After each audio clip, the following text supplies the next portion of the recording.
Bismillahirrahmanirrahim. Assalamu alaikum. Welcome back to ISP Online Learning Management System. Today's lecture number 15 for the course of Steel Structures. So this course is generally for BS Civil Engineering Technology. I myself engineer Dr. Mohammad Aslam, Assistant Professor, Department of Civil Engineering, Institute of Southern Punjab, Multan. Today is lecture number 15 and week number 15.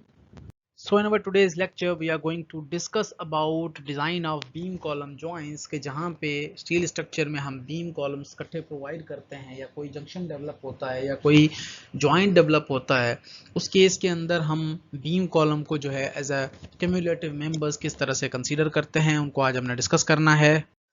These are your reference text books. In books के अलावा design of steel structure से relevant अगर आपके पास कोई और book available है तो उसको भी आप यूज़ कर सकते हैं। नॉर्मली हम जो इस कोर्स के अंदर बुक फॉलो कर रहे हैं वो steel structures by Zahid Ahmad Siddiqui साहब और उनके जो LRFD डिज़ाइन मैनुअल अवेलेबल है उस बुक को हम फॉलो कर रहे हैं। अदरवाइज़ आपके पास कोई और बुक अवेलेबल है तो उसको भी आप यूज़ कर सकते हैं। Summary of the previous lectures. इस कोर्स में सबसे पहले हमने बेसिक से स्टार्ट किया कि we discuss about the steel के स्टील एंड आयरन बेसिकली क्या होता है, स्टील को हम किस तरह से मैन्युफैक्चर करते हैं, स्टील के ट्रीटमेंट प्रोसेसेस क्या हैं, मेकिंग प्रोसेसेस क्या हैं। उसके बाद हमने स्ट्रक्चरल स्टील के जो अवेलेबल शेप्स एंड साइजेस हैं उनको हमने डिस्कस किया कि हम किस तरह से उनको as per standards and guidelines किस तरह से रिप्रेजेंट कराते हैं और यूटिलाइजेशन किस तरह से होती है। देन उन्हीं सेक्शंस को अगर हम कंबाइन के तौर पे हमारी as per required dimensions as per required criterias अगर हम यूज़ करना चाहें तो बिल्टअप सेक्शंस हम किस तरह से बनाते हैं उनको हमने डिस्कस किया। Then we discuss about the modern materials, modern और हाई स्ट्रेंथ मटेरियल्स भी हमने डिस्कस किए कि हाई स्ट्रेंथ स्टील्स वगैरह किस तरह से रियल इंडस्ट्री में काम करता है। देन उसके बाद हमने टाइप्स डिस्कस किए कि टाइप्स ऑफ लोडिंग्स कौन सी इंडस्ट्री के अंदर एक्ट कर रही होती हैं हमारे मटेरियल्स के ऊपर या हमारे स्ट्रक्चरल मेंबर्स के ऊपर, और लोड कॉम्बिनेशंस के अगर हम अर्थक्वेक का क्राइटेरिया कंसीडर करते हैं या सीस्मिक का क्राइटेरिया कंसीडर करते हैं तो हम किस तरह से डिफरेंट टाइप्स ऑफ लोडिंग्स को कंबाइन के तौर पे एक्ट करा रहे होते हैं in terms of factor loadings and in terms of जो है वो नॉर्मल लोडिंग के क्राइटेरियाज में। उसके बाद हमने वेरियस डिज़ाइन मेथड्स डिस्कस किए कि LRFD method, allowable strength design method, plastic design method, limiting design method हमने फॉलो अप करना है, किस तरह से हम यूटिलाइज करते हैं उनको, वो हमने मेथड्स डिस्कस किए। Then we discuss in detail regarding the tension members कि how we perform the analysis and design of tension members, and उसके बाद analysis and design of compression members भी हमने डिटेल में डिस्कस किए। In our last class we discussed about the connections कि what is connection, connection के कौन से types available हैं, applications of bolted and welded connections कहाँ पे हम use करते हैं, वेल्डिंग बेसिकली किस तरह से हम करते हैं, क्या उसका बेसिक फिनोमेना है, और साइजेस ऑफ वेल्ड्स के हम अगर वेल्डिंग एज अ कनेक्शन के तौर पे यूज़ कर रहे हैं वेल्डिंग मेथड से तो हम साइजेस उसकी कितनी उसकी थिकनेस होनी चाहिए, कितनी वेल्डिंग की लेंथ होनी चाहिए, वेल्डिंग के मेथड्स क्या थे, ग्रूव वेल्डिंग मेथड था, फिलेट वेल्डिंग मेथड था। Groove welding method in industry हम around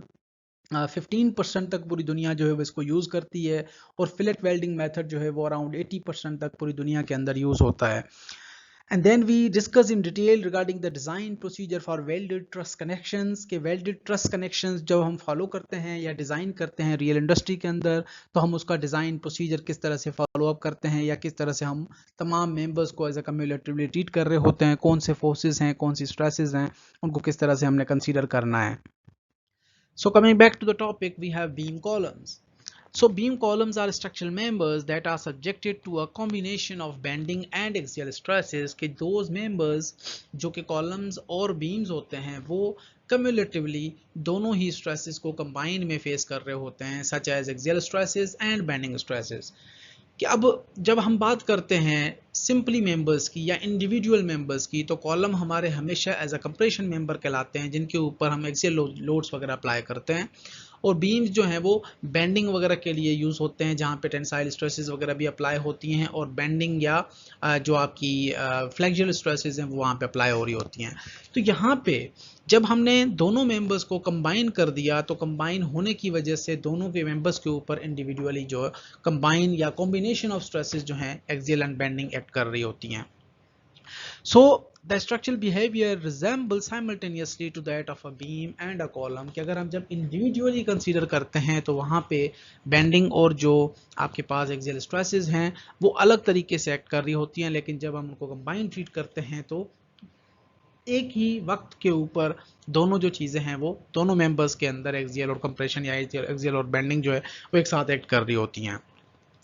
So majority of the steel building frames have columns that carry sizable bending moments in addition to the unusual compressive loads. क्योंकि जो connection था वो rigid connections होते हैं, hard connections होते हैं, fix connections होते हैं. उस केस के अंदर जो आपके मेंबर्स यानी बीम्स के ऊपर जो आपकी स्ट्रेसेस अप्लाई होती हैं वो ट्रांसमिट हो जाती हैं, ट्रांसफर हो जाती हैं टू द कॉलम्स, और कॉलम के ऊपर जो है वो एक जो बेंडिंग का जो एक इफेक्ट होता है वो कंपैरेटिव लोड के साथ साथ वो भी कंसीडर करना पड़ता है. क्योंकि बीम आपका फिक्सली कनेक्टेड है, जो बेंडिंग्स हैं या बेंडिंग मूवमेंट्स हैं वो आपकी ट्रांसफर हो जाती हैं टूवर्ड्स द कॉलम, और उसको हमने किस तरह से ट्रीट करना है उसको मजीद हम डिस्कस करते हैं. अब जैसे ही किसी फोर्स के ऊपर एक्सियल लोड जब एक्ट करता है तो दो कंडीशंस या तीन कंडीशंस हम मानते हैं, जिसके अंदर सबसे पहला जो लोड है वो सेंट्रोइडल एक्सिस लोड होता है, जिसके अंदर जो न्यूट्रल एक्सिस है या यानी कि मेंबर का जो क्रॉस सेक्शन है उसके बिल्कुल सेंट्रोइडल जोन से लोड आपका पास करता है. सेकंड जो है सेंट्रोइडल एक्सिस से थोड़ा सा लोड डाइवर्ट हो जाता है. डाइवर्ट जब हो जाता है या वो इसेंट्रिक डिस्टेंस के ऊपर होता है तो उस केस के अंदर हम इसेंट्रिसिटी कंसीडर करते हैं. अब यहाँ पे आप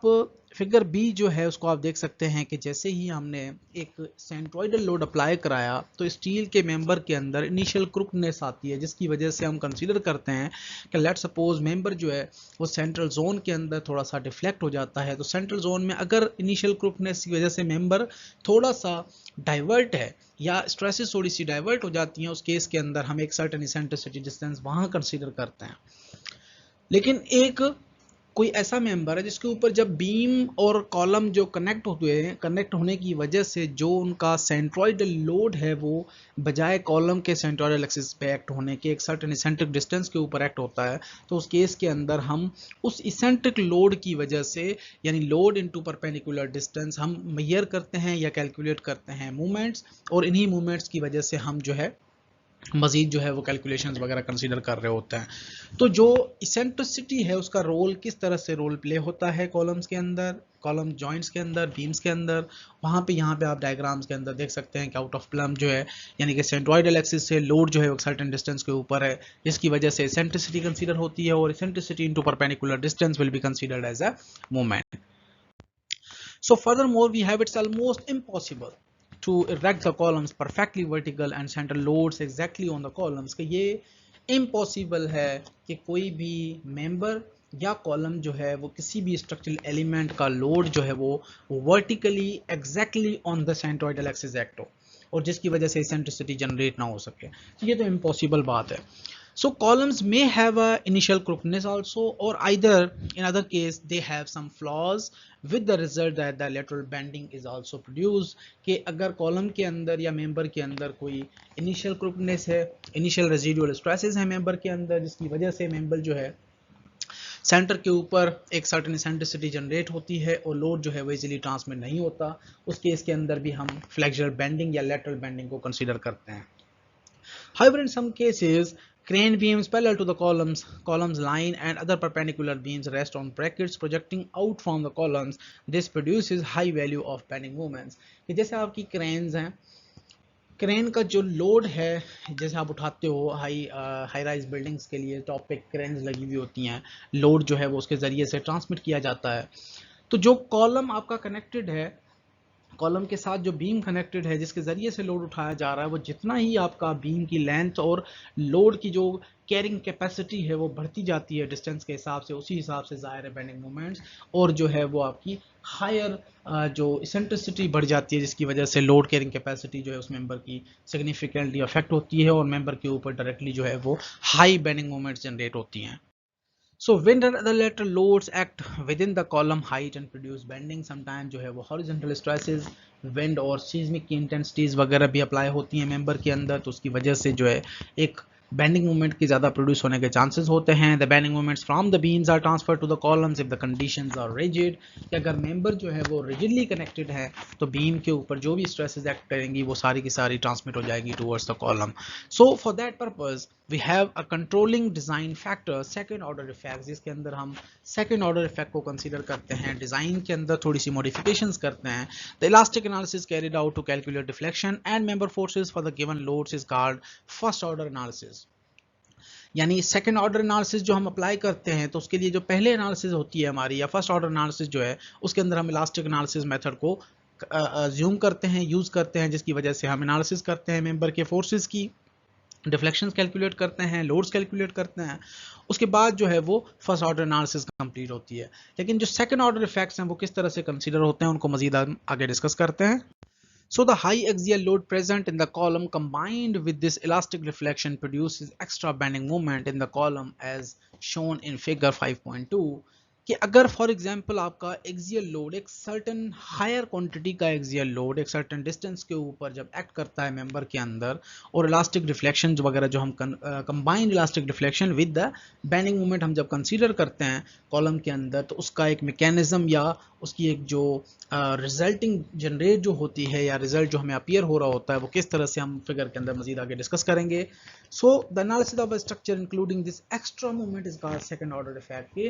अब यहाँ पे क्या कंडीशन थी कि हम सिंपली जब एनालाइज कर रहे थे तो जो मूवमेंट आ रही थी तो हम कंसीडर कर रहे थे, लेकिन हाई एक्सियल लोड जब प्रेजेंट होता है कॉलम के अंदर combined with the elastic deformations, जो इलास्टिक डिफॉर्मेशंस या डिफ्लेक्शंस की वजह से हायर एक एक्सियल लोड जब जनरेट होता है तो उस केस के अंदर हम एक्स्ट्रा मूवमेंट्स को कंसीडर करते हैं जिसको हमने second order movement effect consider किया है। Similarly, other higher order analysis may also be performed. In practice, usually second order analysis is sufficiently accurate with the high order results of much lesser numerical value, कि जो है वो second order analysis जो है वो successfully use भी होती है, कोड उसको consider भी करते हैं, recommend भी करते हैं, उसको हमने apply भी करना है। अब ये हमारे पास एक कॉलम है जिसके अंदर आप देख सकते हैं कि एक एक्सियल कंपैरेटिव लोड भी एक्ट कर रहा है और एक सर्टेन एसेंट्रिसिटी की वजह से जो मूवमेंट्स हैं वो भी एक्ट कर रही हैं, हॉरिजॉन्टल इंटेंसिटीज भी एक्ट होती हैं, तो उस वजह से जो overall maximum lateral deflection due to the bending movement जो अपीयर होती है वो हमारे पास यहाँ पे आप देख सकते हैं। लेकिन जब हम डिफ्लेक्टेड शेप की ओवरऑल ये इलास्टिक कर्व जब हम आइडेंटिफाई करते हैं तो उस वजह से भी जो एक इलास्टिक शेप जनरेट होती है वो भी आप देख सकते हैं। सो एक्स्ट्रा मूवमेंट में हम क्या कंसीडर करते हैं कि extra movement will be equals to load into deflection, जो आपकी परपेंडिकुलर डिफ्लेक्शन जनरेट हुई उसके साथ आप लोड को मल्टीप्लाई करके एक और जो आप एक डिफ्लेक्शन की सर्टेन वैल्यू या एक बेंडिंग मूवमेंट की सर्टेन वैल्यू आप कंसीडर करते हो जिसको हमने फर्स्ट ऑर्डर या सेकंड ऑर्डर मूवमेंट के तौर पे कंसीडर करना है, हायर इंटेंसिटी कंसीडर करनी है ताकि जो मेंबर है वो हमारा सेफर साइड के ऊपर काम करे। So this phenomena in which the movements are automatically increased in the column beyond the usual analysis for load is called as a movement magnification or second order effects। कि एक तो movement हमारे पास generally जो load की वजह से create हो रही थी, दूसरा मूवमेंट हमने लोड और सर्टेन डिफ्लेक्शन की वजह से जो जनरेट किया वो एक एडिशनल मूवमेंट था जिसको हम सेकंड ऑर्डर इफेक्ट्स कंसीडर करते हैं या मूवमेंट मैग्निफिकेशन कंसीडर करते हैं। So movement magnification depends on many factors, in some cases it may higher enough to the double the first order movements और इवन मोर, कि ये आपका डिपेंड करता है डिफरेंट फैक्टर्स के ऊपर। समटाइम्स जो है इसकी इंटेंसिटी या डबल हो जाती है या डबल से भी ज़्यादा हो जाती है फर्स्ट ऑर्डर मूवमेंट के। In majority of the practical cases, this magnification is appreciable and must always be considered for a safe design, कि जब हम स्ट्रक्चर को डिज़ाइन करते हैं, स्टील स्ट्रक्चर को, मोस्टली जो कोड्स रिकमेंड करते हैं कि ये जो मूवमेंट मैग्निफिकेशन है या सेकंड ऑर्डर इफेक्ट है इसको आपने कंपलसरी कंसीडर करना है to be on the safer side. Order deflection produced with in the member, delta जो डिफ्लेक्शन रिप्रेजेंट करा रहा है basically usually has a smaller second order effect. Second order effect जो है वो स्मॉलर होता है which is called as a P minus delta, के जो एक्सट्रीम लोड एक्ट कर रहा है एक्सियल लोड उसमें से हम डिफ्लेक्शंस को माइनस कर देते हैं इफेक्ट, और कॉम्बिनेशन जो है वो दोनों काम कंसीडर कर रहे होते हैं। Where as the magnification effect due to the side sway, जब आपके पास स्वे कंडीशन आ जाती है, साइड स्वे कंडीशन आ जाती है, मेंबर आपका साइड्स में मूव कर सकता है, तो उस केस के अंदर हमारे पास जो है वो लार्जर डिफ्लेक्शंस अपीयर होती हैं और लार्जर जो है वो इफेक्ट जनरेट होता है। सो हम वहाँ पे क्या करते हैं, P delta effect basically is defined as the second order effect of a column axial load and the lateral reflection on the member on the movements in the member, कि जब आपका sway condition आ जाती है उस case के अंदर जो larger deflections generate होने के chances होते हैं, और उस केस में हम जो है second order effects की intensity जो है वो maximum से maximum consider कर रहे होते हैं। So calculations for actual second order analysis are usually lengthy and can be performed on computers। second order effect जो है वो आपका जब आपके पास स्वे कंडीशंस आ जाती हैं उस केस में वो लेंथी हो जाता है, जिसकी वजह से हम वेरियस सॉफ्टवेयर्स वगैरह यूज़ करके उसको कंप्यूट कर रहे होते हैं। उसके लिए मजीद हमारे पास जो है वो मैनुअल एम्पेरिकल फार्मूलाज भी अवेलेबल हैं, अगर आप कैलकुलेट करना चाहें तो उनको भी हम कंसीडर कर सकते हैं। Second order effects are more pronounced when loads closer to the buckling loads are applied and hence the empirical moment magnification formula contains a ratio of applied load to elastic buckling load.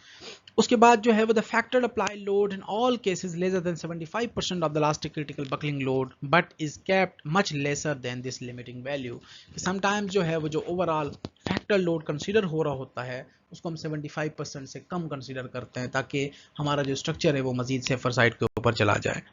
So interaction equation and interaction diagram, अब हमने जब P delta और P जो आपका effect consider किया, P lambda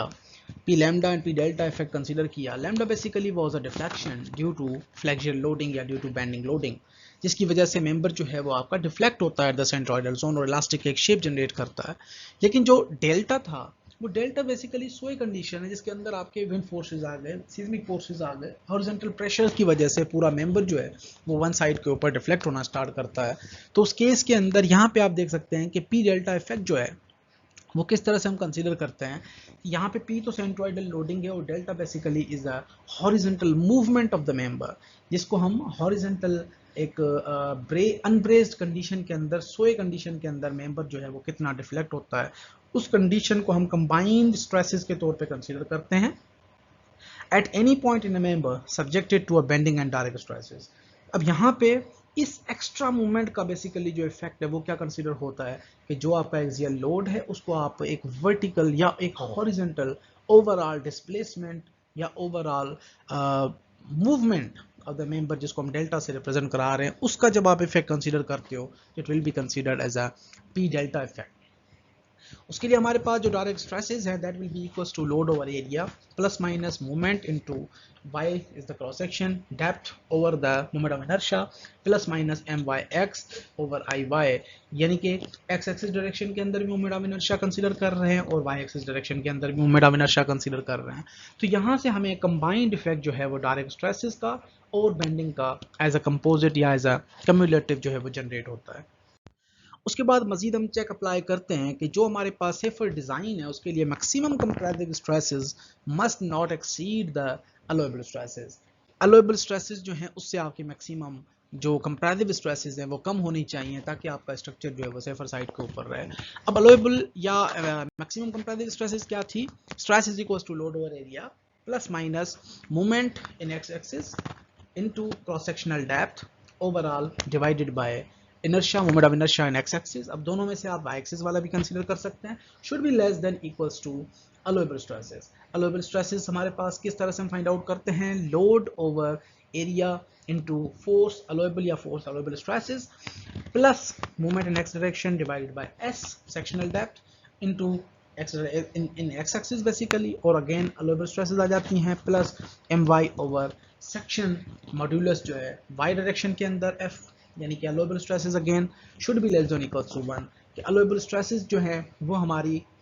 उसकी जो sectional depth है, सेक्शन मॉड्यूलस है, उनको कंसीडर करने के बाद ओवरऑल जो वैल्यू है वो लेस देन 1 होनी चाहिए। अगर लेस देन 1 है तो इन तमाम इक्वेशंस को रिजॉल्व करने के बाद हमारे पास load over load maximum plus moment over moment maximum plus moment in y direction over moment in y direction maximum should be less than equals to 1. So this equation is called interaction equation. इसको हम interaction equation consider कर रहे हैं, showing interaction of axial forces and bending moment in an easy way, कि हमें easily जो है इसी तरह से हम compute करते हैं कि overall जो allowable stresses हैं और safer design के लिए जो comparative stresses है maximum, उनका क्या load एक effect generate हो रहा है.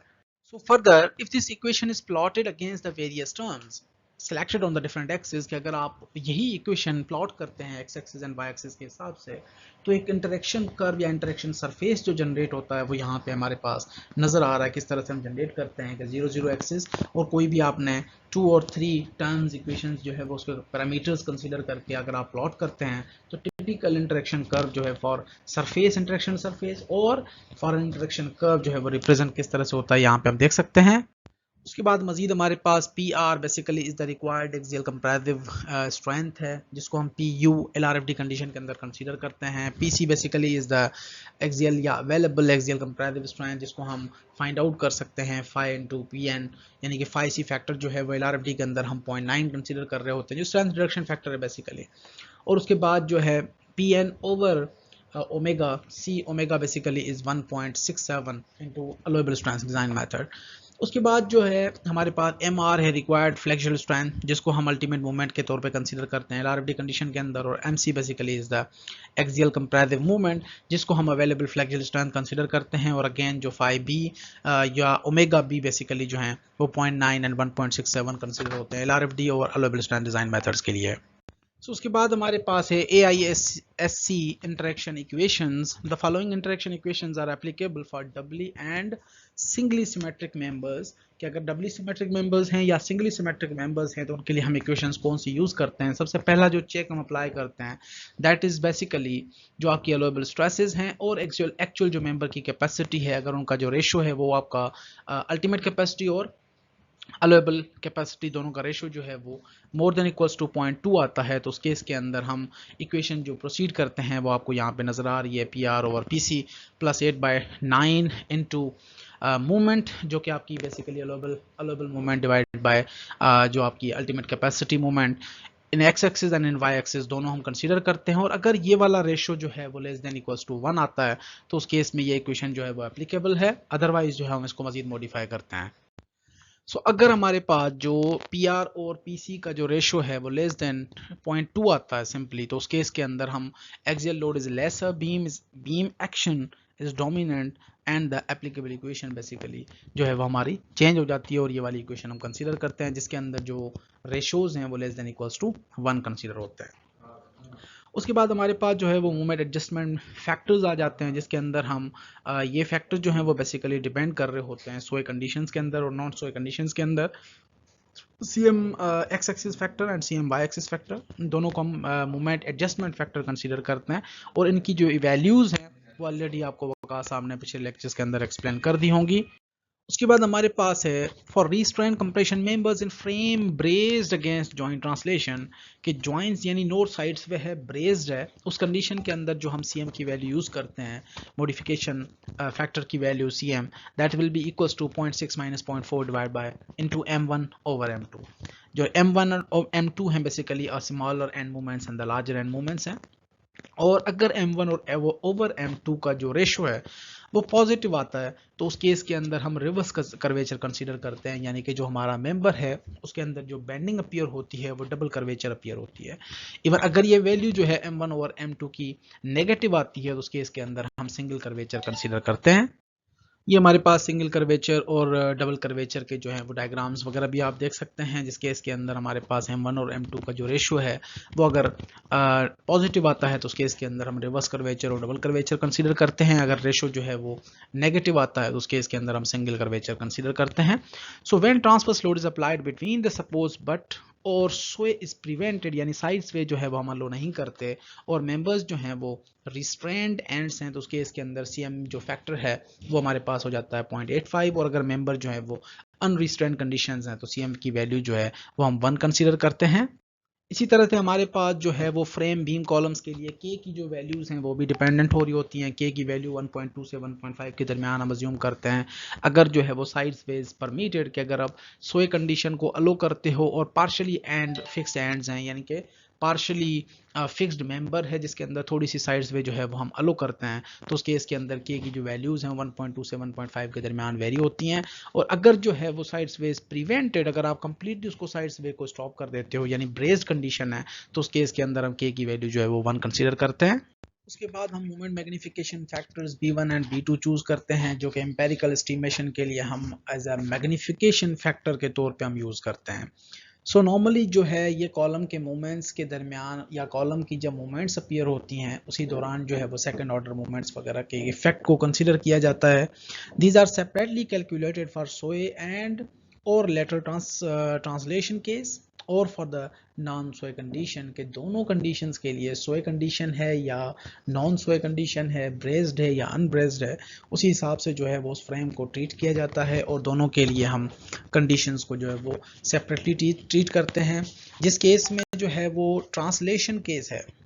यानी सोए केस है उसको हम टी केस से भी रिप्रेजेंट कराते हैं और एंटी केस भी for the non translation case consider करते हैं। Accordingly the frame is to be separately analyse for loads producing sway and not producing sway conditions. उसके बाद एम टी जो है वो बेसिकली मूवमेंट है ड्यू टू लेटरल लोड्स और जो है वो अप्रिशिएबल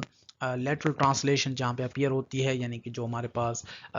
सोए कंडीशन है उस केस के अंदर, और वहाँ पे B2 जो है वो मोमेंट मैग्निफिकेशन फैक्टर के तौर पे कंसीडर होता है। उसके बाद MNT basically is the moment resulting from the gravity loads not producing appreciable lateral translation, कि जो है वो लेटरल ट्रांसलेशन जो है उस केस में जब आपके पास नॉन सोए कंडीशन है या एंटी कंडीशन है यानी नॉन सोए या नो ट्रांसलेशन मूवमेंट है, तो उस केस में हम B1 जो फैक्टर है मोमेंट मैग्निफिकेशन फैक्टर उसको हम कैलकुलेट करते हैं PU इंटू जो है वो डिफ्लेक्शन, और ऊपर वाले केस में हम PU into horizontal lateral displacement को कंसीडर करते थे।